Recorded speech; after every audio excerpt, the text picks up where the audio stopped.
Hello friends, ಇವತ್ತು ನಾವು ವರ್ಧನ್ ಅಂದರೆ 8ನೇ ತರಗತಿಯಲ್ಲಿರುವಂತಹ 8ನೇ ತರಗತಿಯಲ್ಲಿ ಇರುವಂತಹ ವರ್ಧನರ ಬಗ್ಗೆ ನೋಡೋಣ. ನಾನಿಲ್ಲಿ ಇಂದಿನ ತರಗತಿಯಲ್ಲಿ ಸೆಕೆಂಡ್ PUC ವರ್ಧನರ ಬಗ್ಗೆ ಮಾಡಿದೆ. 8ನೇ ತರಗತಿ ಮತ್ತು ಸೆಕೆಂಡ್ PUCಯಲ್ಲಿರುವ ಸೇಮ್ ಇರುವಂಥದ್ದನ್ನ ನಾನು ಕೈ ಬಿಟ್ಟಿದ್ದೀನಿ. ಯಾಕೆಂದರೆ ಅದನ್ನ ನಾನು ಸೆಕೆಂಡ್ PUCಯಲ್ಲಿ ಹೇಳ್ಬಿಟ್ಟಿದ್ದೀನಿ. ಈಗ ನಾನು ಹೇಳ್ತಾ ಇರೋದು 8ನೇ ತರಗತಿಯಲ್ಲಿ. 8ನೇ ತರಗತಿಯಲ್ಲಿ ಏನು ವಿಶೇಷ ಇರ್ತದಲ್ಲ ಅದನ್ನ ನಾನು ಹೇಳ್ಕೊತಾ ಹೋಗಿರ್ತೀನಿ. ವೆರಿ ಇಂಪಾರ್ಟೆಂಟು ನೋಡಿ.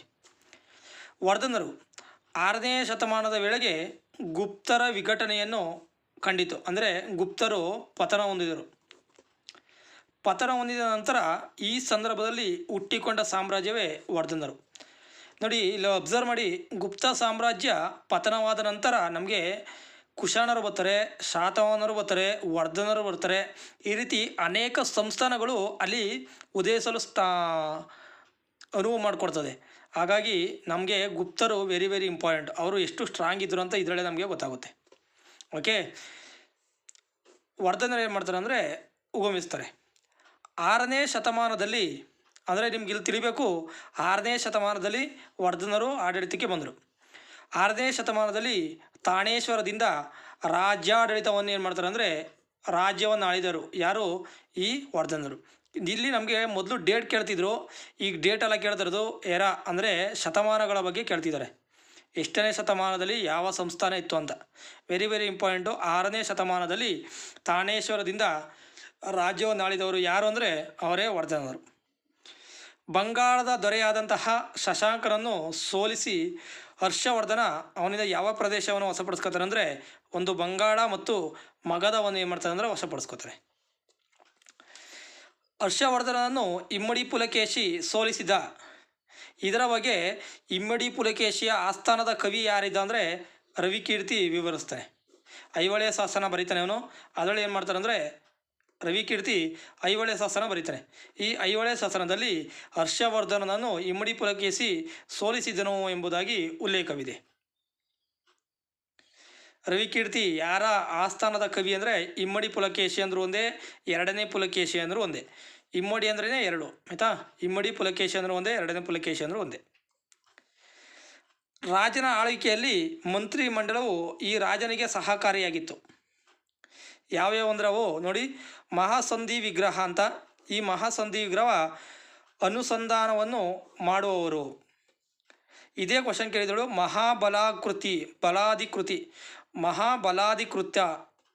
ಮಹಾಬಲಾಧಿಕೃತ ಇದು ಏನು ಅಂತ ಕೇಳಿದರು.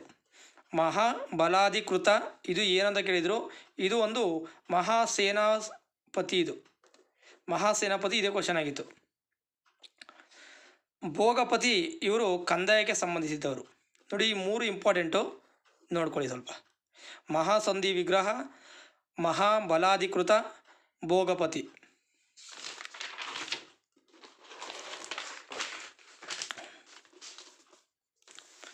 ಅದೇ ರೀತಿ ಇನ್ನೊಂದು ಯಾವುದು ಅಂದರೆ ದೂತ ಎಂಬುದು ಅಲ್ಲಿ ಕಂಡುಬರುವಂತಹ ಅಧಿಕಾರ ವರ್ಗವಾಗಿತ್ತು. ಇಲ್ಲಿ ಇವರು ರಾಜ್ಯವು ಪ್ರಾಂತ್ಯಗಳನ್ನಾಗಿ ಏನು ಮಾಡ್ತಾರೆ ಅಂದರೆ ವಿಂಗಡಣೆ ಮಾಡ್ತಾರೆ. ರಾಜ್ಯಗಳನ್ನು ಏನು ಮಾಡ್ತಾರೆ, ಪ್ರಾಂತ್ಯಗಳನ್ನಾಗಿ ವಿಂಗಡಣೆ ಮಾಡ್ತಾರೆ. ಭೂಕಂದಾಯವು ಇವರ ಕಾಲದ ಮುಖ್ಯ ಆದಾಯವಾಗಿತ್ತು. ಭೂಕಂದಾಯ ಏನಿರ್ತದೆ ಇವರ ರಾಜ್ಯದ ಮುಖ್ಯ ಆದಾಯವಾಗಿತ್ತು. ಬುದ್ಧನ ಪೂರ್ವ ಜನ್ಮದ ಮತ್ತೊಂದು ಹೆಸರು ನಳಂದ ಎಂಬುದು ಇವರ ಅನುಯಾಯಿಗಳ ಅಂದರೆ ನಳಂದದಲ್ಲಿರುವಂತಹ ಅನುಯಾಯಿಗಳ ನಂಬಿಕೆಯಾಗಿತ್ತು. ಅಂದರೆ ಬುದ್ಧನ ಪೂರ್ವ ಜನ್ಮದ ಮತ್ತೊಂದು ಹೆಸರು ಯಾವುದು? ನಳಂದ ಎಂಬುದಾಗಿ ಯಾರು ತಿಳ್ಕೊಂಡಿದ್ರು? ನಳಂದದಲ್ಲಿರುವಂತಹ ಅನುಯಾಯಿಗಳು ತಿಳ್ಕೊಂಡಿದ್ರು. ಹರ್ಷವರ್ಧನ ನಿಮ್ಗೆ ಆಗಲೇ ಹೇಳಿದೆ ನಾನು. ಹರ್ಷವರ್ಧನ ಬುದ್ಧನು ನಳಂದಕ್ಕೆ ಏನು ಮಾಡ್ತಾರೆ ಅಂದರೆ ಭೇಟಿ ನೀಡಿದನು. ಇದಕ್ಕಾಗಿ ಏನು ಮಾಡ್ತಾರೆ ಅಂದರೆ ಹರ್ಷವರ್ಧನ ಸಹ 25 ಮೀಟರ್ ಎತ್ತರದ ಕಂಚಿನ ಬುದ್ಧ ಪ್ರತಿಮೆಯನ್ನು ಏನು ಮಾಡ್ತಾರೆ ಅಂದರೆ ನಳಂದ ವಿಶ್ವವಿದ್ಯಾಲಯಕ್ಕೆ ಕಾಣಿಕೆಯಾಗಿ ಏನು ಮಾಡ್ತಾನೆ ಅಂದರೆ ನೀಡ್ತಾನೆ. ಕೇಳ್ತಾರೆ, ನಳಂದ ವಿಶ್ವವಿದ್ಯಾಲಯಕ್ಕೆ 25 ಮೀಟರ್ ಎತ್ತರದ ಕಂಚಿನ ಬುದ್ಧ ಪ್ರತಿಮೆಯನ್ನು ನೀಡಿದವರು ಯಾರು ಅಂದರೆ ಹರ್ಷವರ್ಧನ. ಕುಮಾರಗುಪ್ತ ನಳಂದ ವಿಶ್ವವಿದ್ಯಾಲಯವನ್ನು ಸ್ಥಾಪಿಸಿದವರು. ಇಲ್ಲಿ ಲಲಿತ ಕಲೆ ಶಾಲೆಯೊಂದನ್ನು ಏನು ಮಾಡ್ತಾರೆ ಅಂದರೆ ಕೊಡುಗೆಯಾಗಿ ನೀಡ್ತಾರೆ. ಅಂದರೆ ಡ್ರಾಯಿಂಗ್ ಇರ್ತದಲ್ಲ, ಡ್ರಾಯಿಂಗ್ದು ಏನು ಮಾಡ್ತಾರೆ ಕೊಡುಗೆಯಾಗಿ ನೀಡ್ತಾರೆ. ಇಲ್ಲಿ ಪ್ರಸಿದ್ಧವಾದಂತಹ ವಿದ್ವಾಂಸ ಬೋಧಕರು ಇರ್ತಾರೆ. ಬೋಧಿಸ್ತಾರೆ, ಪಾಠ ಮಾಡ್ತಾರೆ. ಅವ್ರು ಯಾರು ಅಂದರೆ ನಾಗಾರ್ಜುನ ಅಂತ,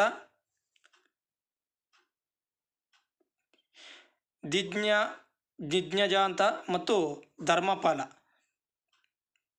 ಈ ಪ್ರಸಿದ್ಧವಾದಂತಹ ವಿದ್ವಾಂಸರು ಇಲ್ಲಿ ಕಂಡುಬರ್ತಾರೆ. ನಮಗೆ ಇಲ್ಲಿ ಅಶೋಕ, ಗುಪ್ತರು ಮತ್ತು ಹರ್ಷವರ್ಧನ ಇವರು ಪ್ರಸಿದ್ಧವಾದಂತಹ ಪೋಷಕರು. ಯಾವುದಕ್ಕೆ? ಈ ಬೌದ್ಧ ಧರ್ಮಕ್ಕೆ ಪ್ರಸಿದ್ಧವಾದ ಬೋಧಕರು. ಇಷ್ಟು ನಾವು ಯಾವುದ್ರಲ್ಲಿ ನೋಡ್ತೀವಿ ಅಂದರೆ ವರ್ಧನರ ಸಾಮ್ರಾಜ್ಯದ ಬಗ್ಗೆ ನಾವು ಇದರಲ್ಲಿ ನೋಡಿದ್ದೀವಿ. ಈ ವರ್ಧನರ ಸಾಮ್ರಾಜ್ಯದ ಜೊತೆಯಲ್ಲೇ ನಾವು 8ನೇ ತರಗತಿಯ ಚೋಳ ಸಾಮ್ರಾಜ್ಯವನ್ನು ನೋಡ್ಬಿಡೋಣ. ಓಕೆ, ಚೋಳ ಸಾಮ್ರಾಜ್ಯ ವೆರಿ ವೆರಿ ಇಂಪಾರ್ಟೆಂಟ್ ಇದುವೆ, ನಾನು ಹೇಳ್ತೀನಿ. ವೆರಿ ವೆರಿ ಇಂಪಾರ್ಟೆಂಟ್ ಚೋಳ ಸಾಮ್ರಾಜ್ಯ 8ನೇ ತರಗತಿಯಲ್ಲಿ ಕಂಡುಬರುವಂತಹ ಚೋಳ ಸಾಮ್ರಾಜ್ಯ. ಸೆಕೆಂಡ್ PUC ಚೋಳ ಸಾಮ್ರಾಜ್ಯನ ನಾನು ನಾಳೆಯ ತರಗತಿಯಲ್ಲಿ ಹೇಳ್ಕೊಡ್ತೀನಿ. ಇವತ್ತಿನ ತರಗತಿಯಲ್ಲಿ ನಾವು 8ನೇ ತರಗತಿಯ ಚೋಳ ಸಾಮ್ರಾಜ್ಯ ಬಗ್ಗೆ ನೋಡೋಣ. ಸಾಮಾನ್ಯ ಶಕವರ್ಷ 815ರಿಂದ ಸಾಮಾನ್ಯ ಶಕವರ್ಷ 1279ವರೆಗೆ ನಮ್ಮ ಕರ್ನಾಟಕದಲ್ಲಿ ಆಗ ಯಾವ್ದು ಇರ್ತದೆ ಅಂದರೆ ಹೊಯ್ಸಳರು ಇರ್ತಾರೆ. ಕರ್ನಾಟಕದಲ್ಲಿ ಇವರ ಸಮಕಾಲಿಯಾಗಿ ಹೊಯ್ಸಳರು ಕಂಡು ಬರ್ತಾ ಇರ್ತಾರೆ. ಓಕೆ, ಹೊಯ್ಸಳರು ಏನು ಮಾಡ್ತಾರೆ ಅಂದರೆ ಇಲ್ಲಿ ದ್ವಾರ ಸಮುದ್ರದ ಹೊಯ್ಸಳರು ಚೋಳರ ಸಮಕಾಲೀನವರು. ಕೇಳ್ತಾರೆ, ಚೋಳರ ಸಮಕಾಲೀನವರು ಈ ಕೆಳಕಂಡವರಲ್ಲಿ ಯಾರು ಅಂದರೆ ಇವರೇ, ದ್ವಾರ ಸಮುದ್ರದ ಹೊಯ್ಸಳರು. ಯಾಕೆ ಇದೇ ಇಸ್ವಿಲಿ ಬರ್ತಾರೆ ಅವರು. ಇವರು 850 ಬಂದಿದ್ದಾರೆ, ಅವರು 930 ಸಮಥಿಂಗಲ್ಲಿ ಬರ್ತಾರೆ ಅವರು. ಹೇಳ್ತೀನಿ ಅದನ್ನು.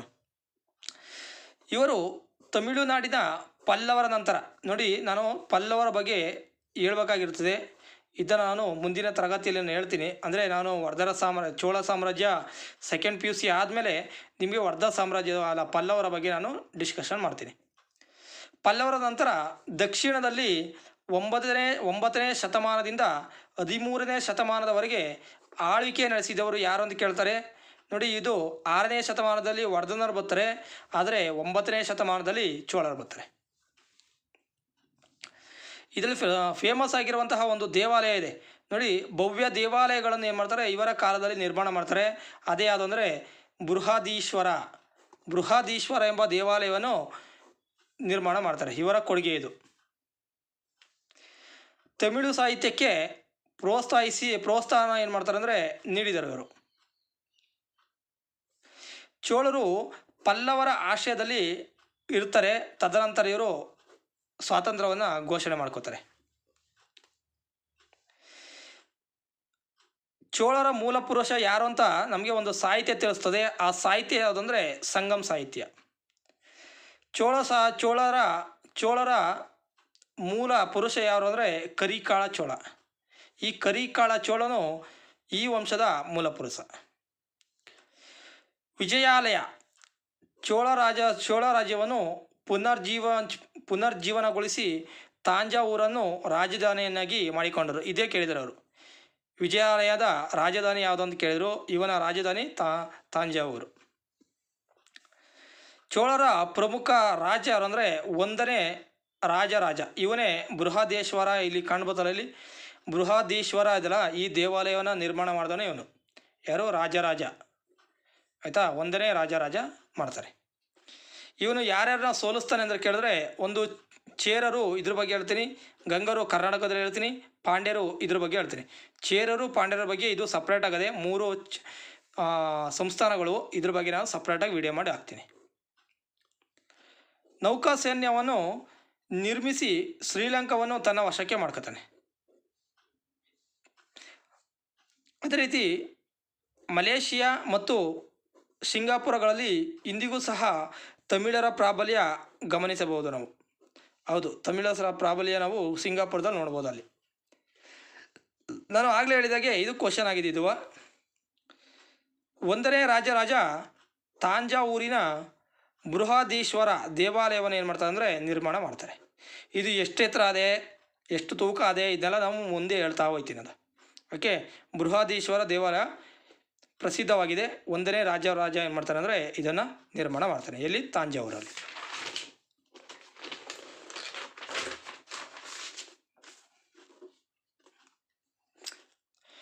ಮೂರನೆಯ ರಾಜೇಂದ್ರನ ಕಾಲದಲ್ಲಿ ಚೋಳರು ಏನು ಮಾಡ್ತಾರೆ ಅಂದರೆ ಕ್ಷೀಣಿಸ್ತಾರೆ, ಅಂದರೆ ಪತನ ಹೊಂದ್ತಾ ಇರ್ತಾರೆ. ಆಗ ಮೇಲುಗೈ ಸಾಧಿಸ್ತವ್ರು ಯಾರಂದರೆ ಪಾಂಡ್ಯರು. ಆಗ ಮೇಲುಗೈ ಸಾಧಿಸ್ತಾ ಇರ್ತಾರೆ. ಮೇಲುಗೈ ಸಾಧಿಸ್ತವ್ರು ಯಾರು ಅಂದರೆ ಪಾಂಡ್ಯರು ಏನು ಮಾಡ್ತಾರೆ ಅಂದರೆ ಮೇಲುಗೈ ಸಾಧಿಸ್ತಾ ಇರ್ತಾರೆ. ವೆರಿ ವೆರಿ ಇಂಪಾರ್ಟೆಂಟು ಚೋಳರ ಕೊಡುಗೆಗಳು. ಇದು ಇಂಪಾರ್ಟೆಂಟ್ ನೋಡಿ, ಇದನ್ನ ತುಂಬ ಸೂಕ್ಷ್ಮವಾಗಿ ನೀವು ಓದಬೇಕಾಗಿರ್ತದೆ.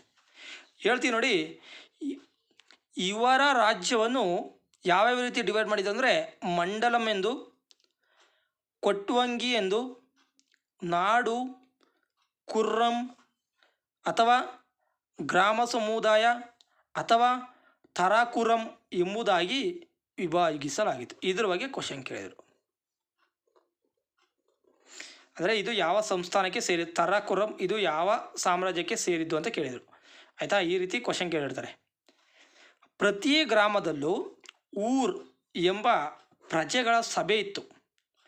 ಊರ್ ಎಂದು ಚೋಳರಲ್ಲಿ ಏನೆಂದು ಕರೀತಾರೆ ಅಂತ ಕೇಳಿದರು. ಏನಂದರೆ ಪ್ರಜೆಗಳ ಸಭೆ. ಅದು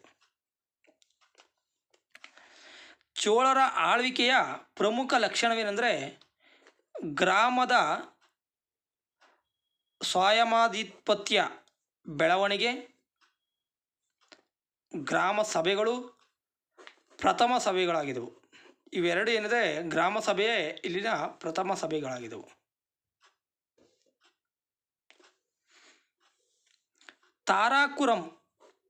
ತಾರಾಕುರಂ ಇದು ಏನು ಎಂದು ಕೇಳಿದರು. ಇದು ತಾರಾಕುರಂ ಒಂದು ಹಳ್ಳಿ. ಇದು ತಾರಾಕುರಂ ಒಂದು ಹಳ್ಳಿ. ಪ್ರತಿ ಕುರ್ರಂಗೂ ಮಹಾಸಭಾ ಎನ್ನುವ ಗ್ರಾಮ ಸಭೆ ಇರ್ತಿತ್ತು. ಇದನ್ನು ಏನಂತ ಕರಿತಿದ್ರು ಅಂದರೆ ಪೆರುಂಗುರಿ ಎಂದು ಕರೆಯುತ್ತಿದ್ದರು. ಯಾವ್ದನ್ನ? ಕುರ್ರಂನಲ್ಲಿರುವಂತಹ ಮಹಾಸಭಾ ಎನ್ನುವ ಒಂದು ಗ್ರಾಮ ಸಭೆ ಇತ್ತು. ಇದನ್ನು ಏನಂತ ಕರೀತಿದ್ರಿ? ಪೆರುಂಗುರಿ ಎನ್ನುವುದಾಗಿ ಕರೆಯುತ್ತಿದ್ದರು. ಅಲ್ಲಿ ಸಭೆ ಇತ್ತು ಅಂದರೆ ಅಲ್ಲಿ ಸದಸ್ಯರು ಇರಬೇಕಲ್ವಾ? ಅಲ್ಲಿಯ ಸದಸ್ಯರನ್ನು ಏನಂತ ಕರೀತಿದ್ರು? ಈ ಪದನ ನೀವು ಕೇಳಿರ್ತೀರಿ. ಅಲ್ಲಿಯ ಸದಸ್ಯರನ್ನು ಏನೆಂದು ಕರೆಯುತ್ತಿದ್ದರು ಅಂದರೆ ಪೆರುಮಕ್ಕಳ್ ಎಂದು ಕರೆಯುತ್ತಿದ್ದರು. ಇದನ್ನ ಕ್ವಶನ್ ಕೇಳಿದರೆ ಇದೆ. ಅದಕ್ಕೆ ಹೇಳಿತು ತುಂಬ ಸೂಕ್ಷ್ಮವಾಗಿ ನಿಧಾನಕ್ಕೆ ನೋಡೋಣ. ಈಗ ಅಲ್ಲಿಯ ಸದಸ್ಯರನ್ನು ಚುನಾವಣೆ ಮೂಲಕನೇ ಆಯ್ಕೆ ಮಾಡ್ತಿದ್ದರು. ಯಾರ್ಯಾರು ಅದಕ್ಕೆ ಅರ್ಹರಾಗಿದ್ರು ಅಂದರೆ ಸಂಸ್ಕೃತದ ವಿದ್ವಾಂಸರು ಮತ್ತು ಶ್ರೀಮಂತರು ಏನು ಮಾಡ್ತಾರೆ ಅಂದರೆ ಆ ಚುನಾವಣೆಗೆ ಏನಂದರೆ ಅರ್ಹರಾಗಿದ್ದರು.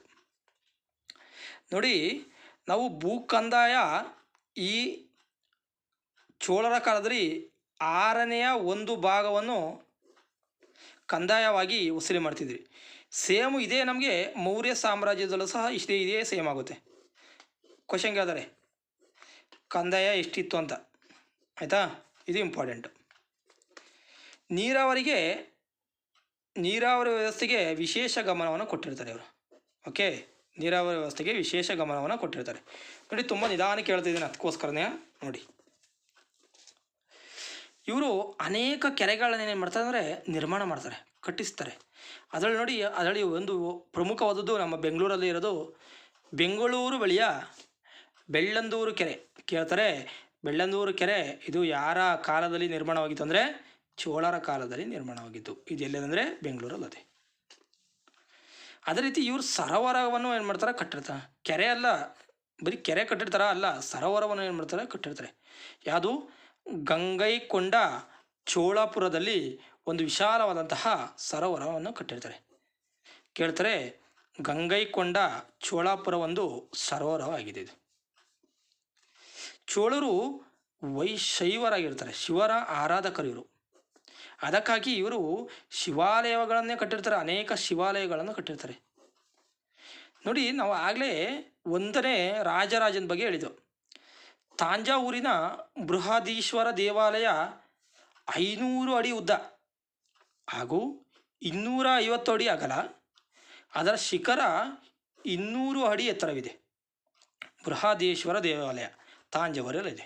ಹಿಂಗೆ ಕೇಳಿರ್ತಾರೆ. ರಾಜೇಂದ್ರನು ಕಟ್ಟಿಸಿದ ಚೋಳೇಶ್ವರ ಅಂದರೆ ಇಲ್ಲಿ ಹೇಳಿದ್ನಲ್ಲ ಇದೆಯಾ, ಇದನ್ನ ಕಟ್ಟಿಸಿದವ್ರು ಯಾರು ಅಂದರೆ ರಾಜೇಂದ್ರನು ಕಟ್ಟಿಸಿದ ಚೋಳೇಶ್ವರ ಅಂದರೆ ಗಂಗೈಕೊಂಡ ಚೋಳಾಪುರ ಚನ್ನಪಟ್ಟಣದ ತೀರದ ಅಪ್ರಮೇಯ ಬೆಂಗಳೂರಿನ ಬಳಿಯ ಬೇಗೂರಿನ ಚೋಳೇಶ್ವರ ಮತ್ತು ಭಿನ್ನಮಂಗಳದ ಮುಕ್ತೇಶ್ವರ ಕರ್ನಾಟಕದಲ್ಲಿರುವಂತಹ ಪ್ರಮುಖ ದೇವಾಲಯಗಳು. ಯಾವುದಂದರೆ ಚೋಳೇಶ್ವರ ಒಂದು, ನೋಡಿಲಿ ಬೆಂಗಳೂರಿನಲ್ಲಿ ಕಂಡುಬರುವಂತಹ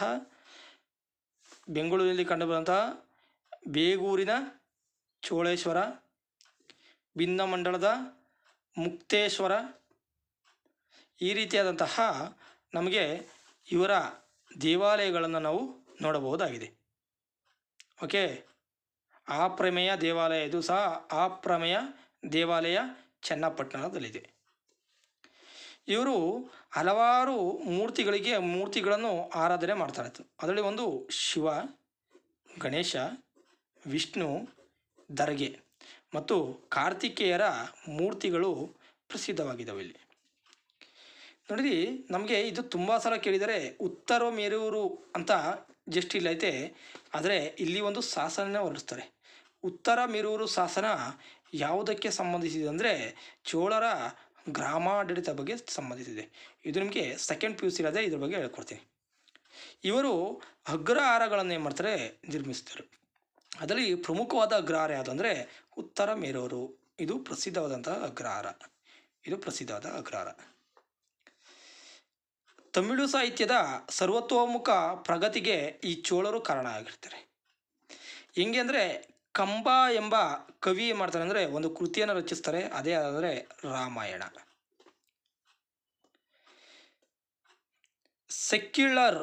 ಸೆಕ್ಯುಲರ್ ಎಂಬುವರು ಪೆರಿಯ ಪುರಾಣ ಎಂಬುದನ್ನು ರಚಿಸ್ತಾರೆ. ತಿರುಕ್ಕದೇವನ ಕೃತಿ ಯಾವುದು ಅಂದರೆ ದೇವಕ ಚಿಂತಾಮಣಿ. ಇದು ಕ್ವಶನ್ ಆಗಿದೆ. ದೇವಕ ಚಿಂತಾಮಣಿ ಬರೆದವರು ಯಾರು ಅಂತ. ತಿರುಕ್ಕದೇವನ ಜೀವಕ ಚಿಂತಾಮಣಿ, ಈ ಮೂರನ್ನು ಸಹ ನೀವು ನೋಡ್ಕೋಬೇಕಾಗಿರ್ತದೆ. ಇಷ್ಟು ನಿಮಗೆ ಏನಂದರೆ ನಾವು 8ನೇ ತರಗತಿಯಲ್ಲಿರುವಂತಹ ಚೋಳ ಸಾಮ್ರಾಜ್ಯದ ಬಗ್ಗೆ ನೋಡಿದ್ವಿ. ನಾಳೆಯ ತರಗತಿಯಲ್ಲಿ ನಾವು ದ್ವಿತೀಯ PCಯ ಚೋಳರ ಬಗ್ಗೆ ನಾವು ಅಧ್ಯಯನ ಮಾಡೋಣ. ವೆರಿ ಇಂಪಾರ್ಟೆಂಟು ಅವರ ಆಡಳಿತ ಮತ್ತು ಅಲ್ಲಿನ ಕಲೆಗಳ ಬಗ್ಗೆ ಮತ್ತು ಅವರು ನೀಡಿದಂತಹ ಕೆರೆಗಳು ಮತ್ತು ಸರೋವರಗಳ ಬಗ್ಗೆ ಇನ್ನೂ ಹೆಚ್ಚಾಗಿ ದ್ವಿತೀಯ PUCಯಲ್ಲಿದೆ, ಅದನ್ನು ನಾವು ಡಿಸ್ಕಷನ್ ಮಾಡೋಣ. ಧನ್ಯವಾದಗಳು. ಇಷ್ಟನ್ನು ನೀವು ನೋಟ್ಸ್ ಮಾಡ್ಕೊಳ್ಳಿ.